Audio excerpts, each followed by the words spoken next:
We're going to be starting today.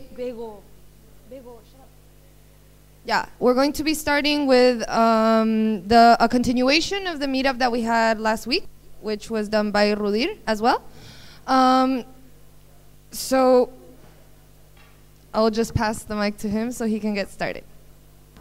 Thanks. Hi. My name is Rudhir. I don't know. It's actually more difficult to get my name than it is to probably get hacking. I'm founder of Secpanel. Secpanel is a short for security panel. This is basically a security tool for servers. What I'm going to talk about today is quick prelim steps for beginners, basically to get on started and try and secure a server. And then just touch upon one example of a particular customer we had and, an application attack, how we thwarted that.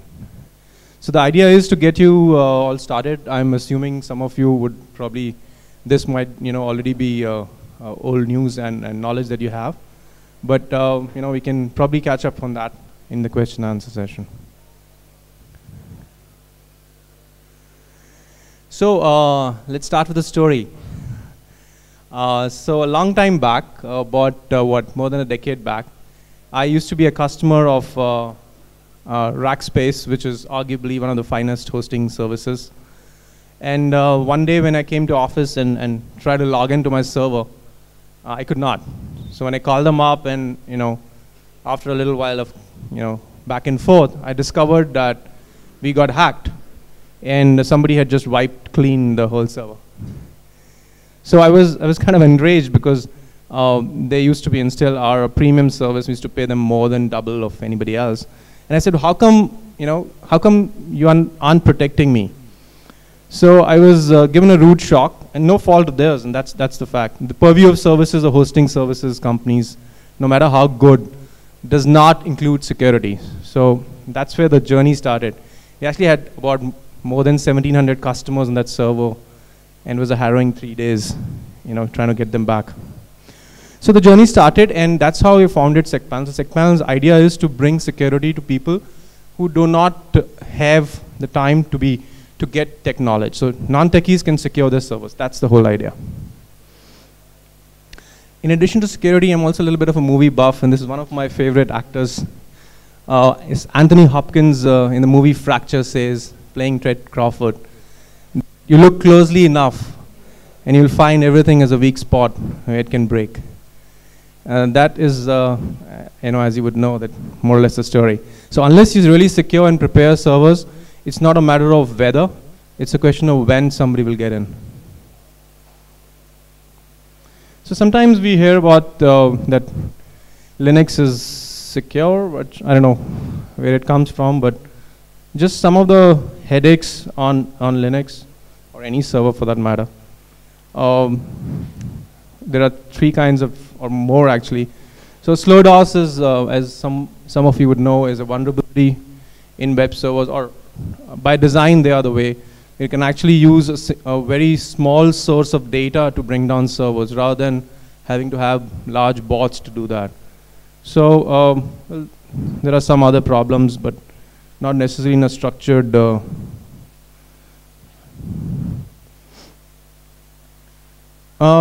so we can go on, and I would not touch much about these. I will probably talk about a little bit about application DOS and a little bit about DOS.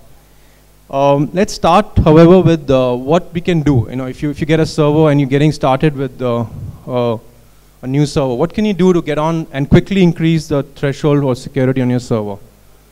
So you disable, the first thing you do is, if you have direct root login, you disable that and you kind of create another login. Let's say my name is Rudhir, so I'll create a login called Rudhir and then switch a user from there instead of directly allowing a user to log into that. As with every other password protected thing, you have a strong password policy with an alphanumeric characters and special characters. You can also time so that the passwords have to be changed periodically. That's good one. You can ensure and probably should ensure periodically check that other users have privileges more than what they are required to be. So you can simply do that by checking the UID for that. So let me show you this. Let's make an exit from here, and let me show you what we're talking about. Okay. Can you hear me? Can you hear me? Okay. So this is a. So this is a server. So I'm gonna use my choice of a.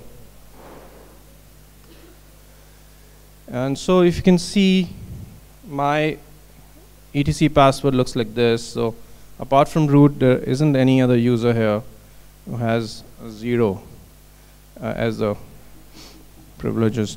So if that is the case, if I were to get into a server, I would actually do that so that user would have, stealthily have more privileges that you would want it to be. So coming back to this. Then you can add additional security by having SSH keys for access. That helps. And even though if you're having SSH keys or even if you're not using FTP, I think you should have some kind of a detector, whether it's a script you can use on your own, or you can use an open source tool, or you can use Secpanel for brute force protection. It could be for SSH, it could be for FTP. Or if you have applications beyond that, you must have a mechanism wherein you actually not only detecting but protecting against that attacks. So we'll see about that part in just a little bit, in a little while from now. And instead of using FTP, you must use SCP and SFTP. So basically, you're using encrypted data when you're transferring data instead of that. A good thing to do is check for file permissions. A lot of times, out of laziness, sometimes we end up doing 777 or have more permission than required. You should always contain the permissions of files to what they require and not more than that. And closing unwanted ports is necessary. So either using IP tables, which is a layer for managing your firewall, or using another skin over that. Close unwanted ports. So for example, let's say you have Apache, MySQL, and SSH on a server. So just have 80, 3306, and 22 respectively ports open. Close other ones because that will kind of avoid unwanted problems. The same goes for services. So a lot of times we just go ahead with the server and out of lack of time or whatever, and do not remove services which we are not using. So see, about security, sooner or later somebody will find a vulnerability in that, and a 0-day will come out, and then if you're not using it, you might ignore and end up somebody can use that to exploit to get into the server. So you should always remove all services. On Linux it's pretty easy to do that. And the same applies for kernel. Keep it patched, keep it updated, so that if there are any known vulnerabilities coming in, somebody's plugging them up, you have the latest version. Right. So DOS detectors, we've already spoken about that. Next, have a scanner. Probably can do a cron. You're familiar with crons, so you can put out a daily cron and do a scanner and let it email you the result of that. So if something does go wrong with the server, you at least know, and then you can, before much more damage has been done, right? I like the practice of putting alerts against significant events. So enabling, for example, if somebody logs into the server, or some action which is significant, which means, which would tell you what is the state, or unauthorized or authorized people have gotten. So you could enable. It's easy to do that. I can show that in fact right now. So okay, this is a problem. So for example, let's say you want somebody to get an email. If somebody logs in through root.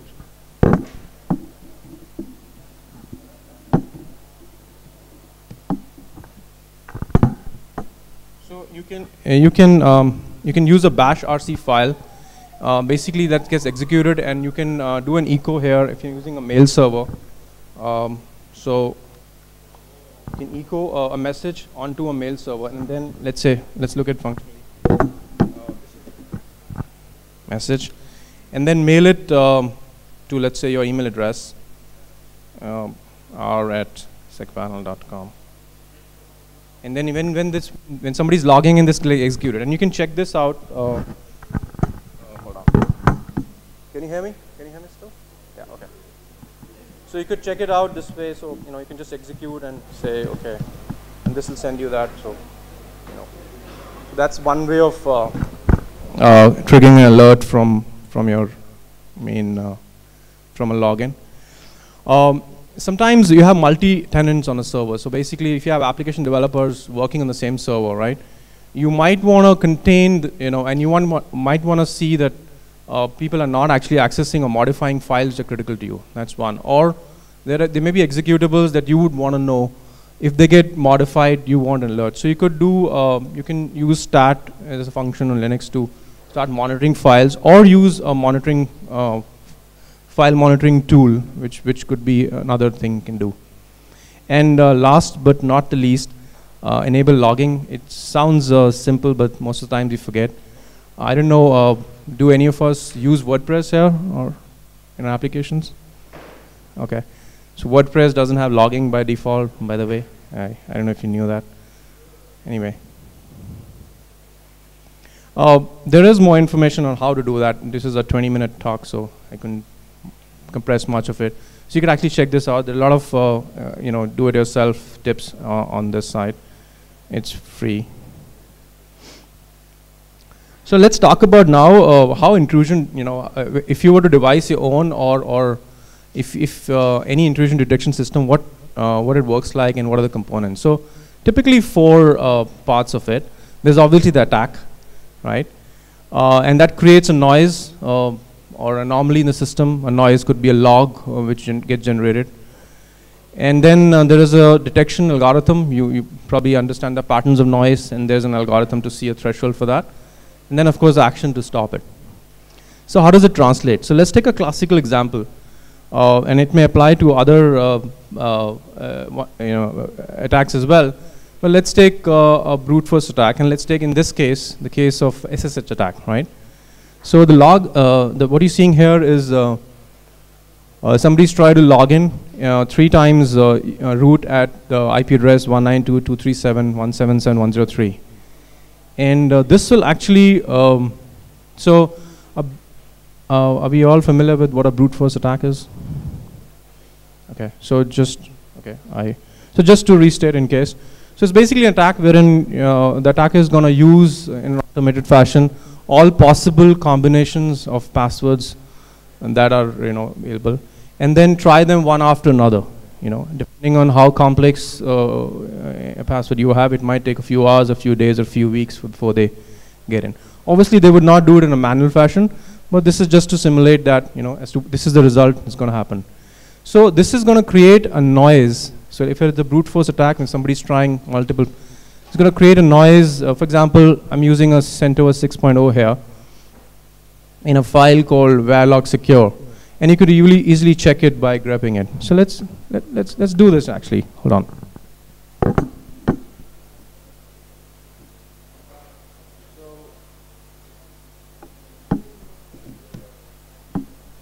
So this is the real user. So there's a new user who tries to.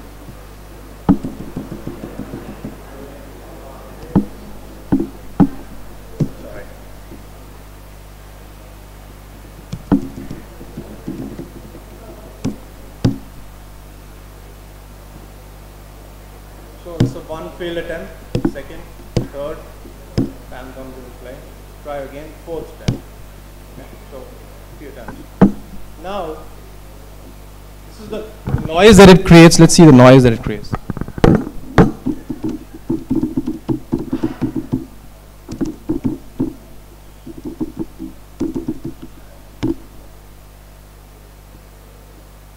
so the screen's Is it still visible at the back?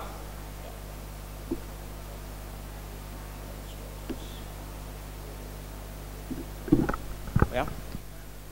So if you can see, the date on the server right now is 10:49 p.m. and what about 30-40 seconds back, there are these failed attempts that have happened, right? Right. So an IDS will actually pick these up automatically, and then it'll trigger an action which you want. Well, that's the fundamental. But you could also check, in case you're not using a security tool or you're not using something, you could actually do this exact method to check if there has been in the past people have, you know, seen attacked your server. So basically, you could, if you just do a word count and you see 220 counts, that's not unlikely that you would have mistakenly done 220 failed logins. In their attack, there'll be thousands actually. So that's one way of, you know, seeing that. So, and then of course you can use, you know, either automatically or do it manually, block out the, you know, the rogue IP address. So similar detection could be done using a useful tool called NetStat for DOS. So if you see this, there are 5 connections from this IP address starting with 200, 200.120. If you're actually under a classic DOS attack at a network level, this number would be higher, and so you can easily know there's an attack. So if you have a tool or you're building a script for protecting yourself, then you can easily take a threshold from here and see that this is actually a rogue IP attacking your server and you know, stop it or block it or whatever action you would like to do. Now let's take another example. It's easy to identify denial of service attacks when they're coming in from single IPs. Suppose the attacker is actually changing IPs frequently, yeah, and doing another smart thing, which is basically attacking your application stack. So for example, you know, if there's an SQL query happening, so every time he makes an HTTP request, then if he makes 20 or 100 of those requests, there'll be a bigger load on the server than if it's just a TCP connection. So you know, it can bring down the server faster. This is actually a real, I've taken the sensitive data out, but it's a GET request being sent by an attacker on a server, real server. And it was being done, he was repeatedly changing that. So what he's done was, it could be a she, but I'm assuming. So he did that was, he knew the threshold of the classical DOS prevention. So it was, let's say, in his case, if it's 100 on a minute's time. So let's say he was stopping any number of connections beyond 100 within a minute. Then he had changed IP every 95 times, after every 95 times. And so it was not possible to detect. You know, you wouldn't be able to see, for example, a 5 here. If the threshold is 5, he would change after 4 attempts. So the thing to do was to see pattern here, because this pattern, and then what we did was, in this case, with our product, there is a module called Application Attack Prevention and Protection, wherein I can actually define the target log that I need to parse and analyze. I can define, for example, here the pattern defined as post, but that's like an example. But I would here probably take that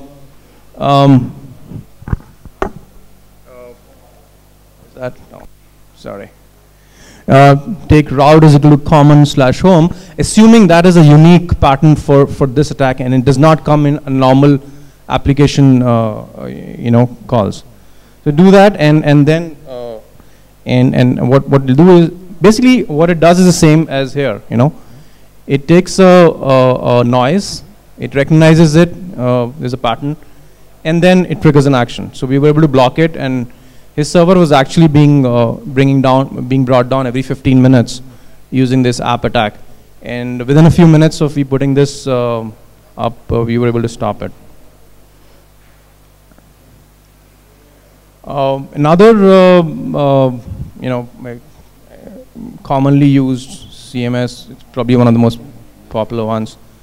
It actually doesn't have logging. So if you're using WordPress on any application, you know, you don't even log a failed attempt. So if I can do a brute on your WordPress 1,000,000 times and you would not even know it happened. So the way to prevent that is actually to first log in. There are some plugins who log in, but What we did here was we connected it to the firewall. So you delay that, and every time there's an attack, there's a threshold you can set. And so because it's the most common way of hacking a WordPress site is actually to do an admin brute force on the domain.com/WPI admin page. So that's what it does, and it delays the attacker. So every time there is a wrong, so I can show you that actually.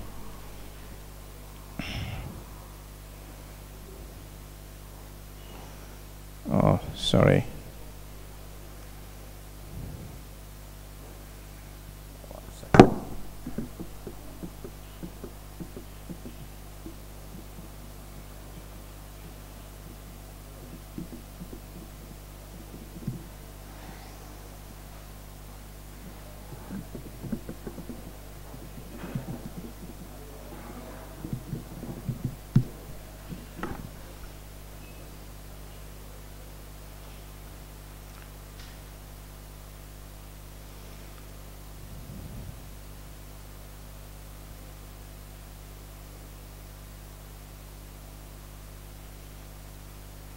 Okay, I think maybe SSL is not working here. Okay, actually, it's for demonstration purposes, but you must do an SSL there because otherwise somebody will sniff it. Anyway, so this is your WordPress site. So an attacker will just say, I'll set up obviously will not do it manually, because that's going to take years, but can automatically keep trying on a brute force method. A lot of passwords till you try it. So here, if that is what happens, then what will happen is that progressively after every attack, let me show you.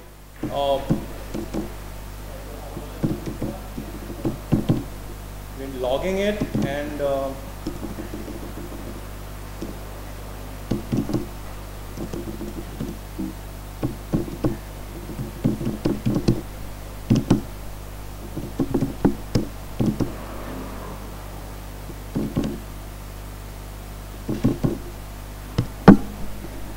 here,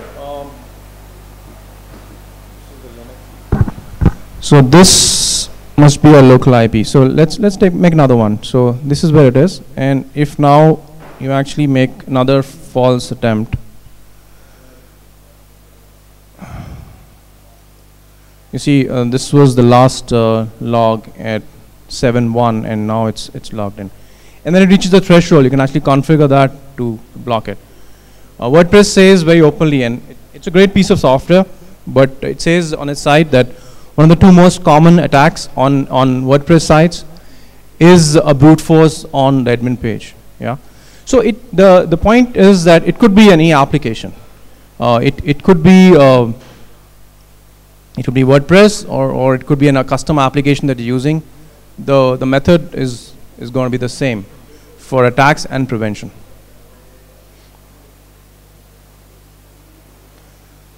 Well, this is it's a site. I don't know. Most of you would probably have already be using it. Typically, attackers would see a stack and see what versions of which software you're using, and then actually check back with databases, and some of them are, and almost all of them are open, and see what vulnerabilities the versions they're using have, and then just go ahead and trigger an action. So that's why I was talking about plugging in and making sure you're patched and updated is important. But if you're testing your own servers and your application, these are good reference sites in case you are interested. So that's it. As I said, there's more information about what to do at a nuts and bolts level on secpanel.com/DIY. And if you want for security updates, you can follow us at Secpanel. Thanks a lot, and if there are any questions, I'll be happy to take them now.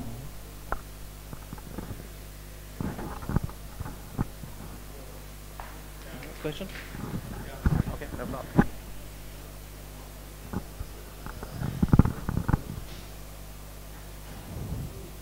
Anybody else? Yes? Do you need this?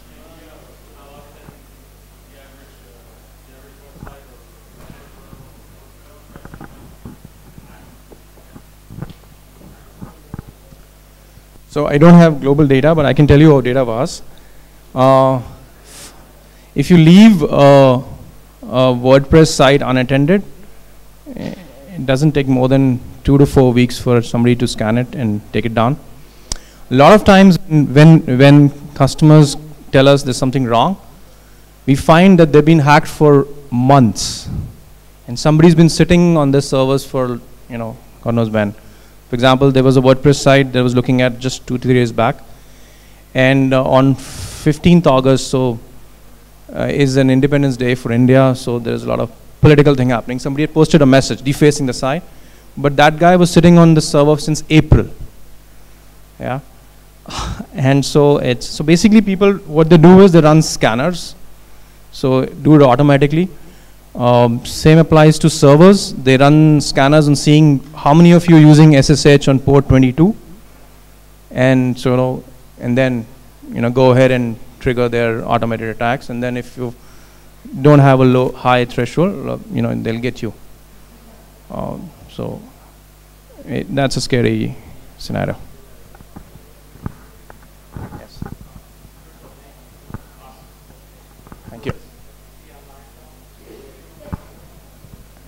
Yeah, so this will be online. That was the question. This will be online.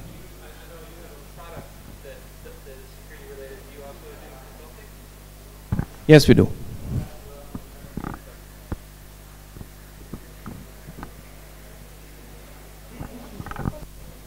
Sorry. How about attacks when somebody has your Linux server? How can I protect against root reset password? If somebody has your server and you need to protect about root resets. So are you saying how do you see whether somebody's changed the password? Is it?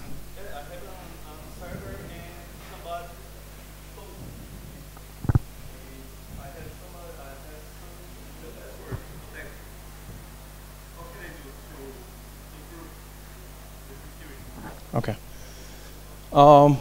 So improving, there are stuff that I talked about.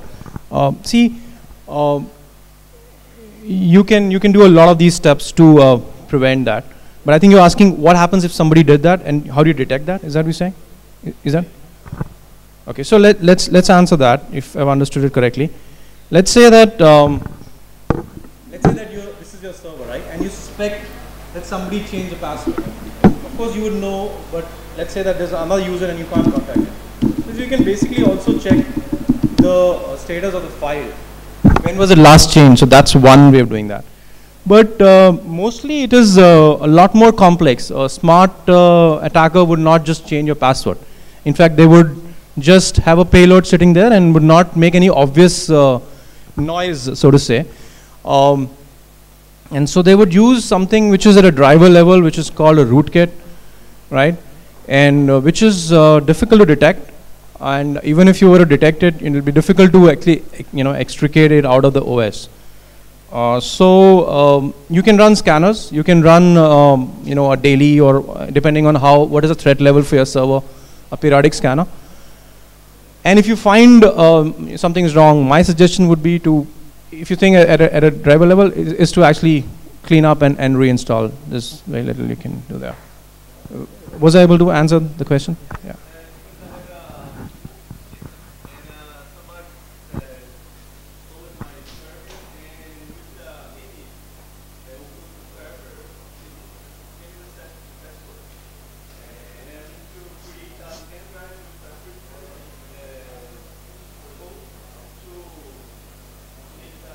Okay. So you're saying somebody set the password and you don't have access to it now. So that's one problem. If you have physical access to if you have, let's say it's a remote data center, then you can actually ask the data center company to do that for you.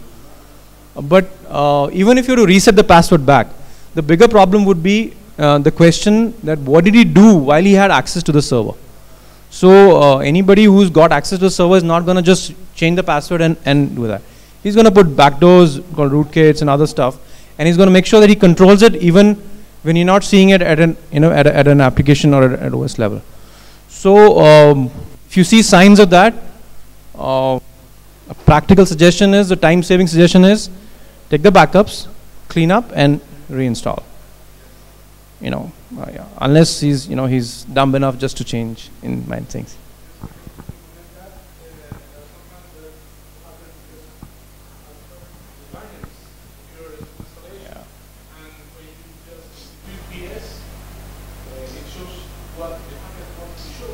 Yes. You're right. One of the most common ones is to change the SSH binaries, so that when you're trying to log in, you're not able to log in. Yeah, and or they'll change the port, or they change the, for example, make an indirect access or things like that. Yeah. Sorry.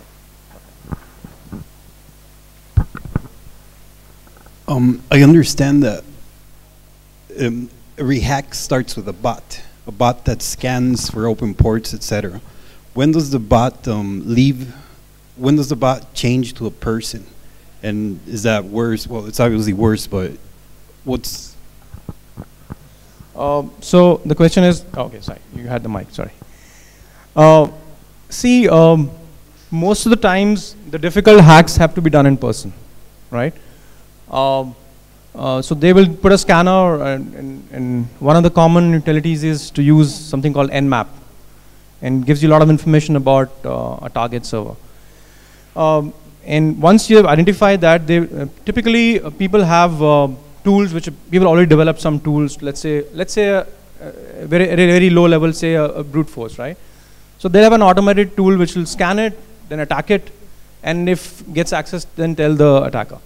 But that's at the lower level. So if it's a more intricate problem, or he wants to keep attacking, then he'll have to intervene. Typically, he will intervene personally. He or she would do that. And some of them are really motivated, so they'll keep at it for a very long time, depending on, yeah. So, yeah. Sorry. Thank you. You were talking about WordPress a lot. Can you say anything about services like Heroku, Azure, App Engine, Elastic Beanstalk, the default security on that? I don't have first-hand knowledge of that. That's for sure. I can talk. I know about things like e-commerce tools like OpenCart, Magento. These have issues, and you do need to take steps there. I don't have first-hand knowledge about Heroku or Google App Engine. You meant? Yeah. Yeah. So you could, as I said, one could actually. If one has the motivation and time, these are Bibles of vulnerabilities. You could see which one's using what. Yeah. In general. Any more questions?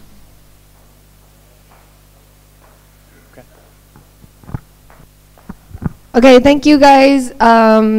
We will be putting up the video eventually on the YouTube site where you'll be able to see the presentation and everything.